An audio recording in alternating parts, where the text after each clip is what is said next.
భక్తులకు విజ్ఞప్తి, రోడ్డు మీద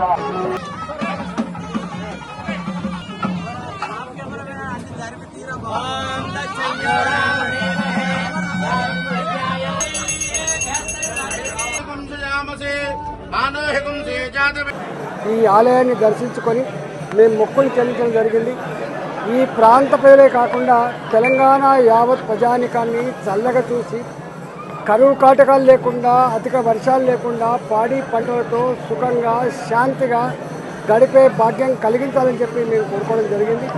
ఇవాళ తెలంగాణ రాష్ట్రంలో ఒక మంచి సుపరిపాలన రావాలని, ఇవాళ భారతీయ జనతా పార్టీ ఈ ఆలయాల పునరుద్ధరణ కోసం, ఆలయాల పునర్నిర్మాణం కోసం ఇలా తప్పకుండా కట్టుబడి ఉంటుందని చెప్పి ఈ సందర్భంగా విజ్ఞప్తి చేస్తాను. ప్రభుత్వాలు ఇన్ని లక్షల మంది దర్శించుకున్న ఆలయాలు ఎక్కడైతే ఉన్నాయో సౌకర్యాలు కల్పించాల్సిన బాధ్యత ఉందని చెప్పి నేను విజ్ఞప్తి చేస్తున్నాను.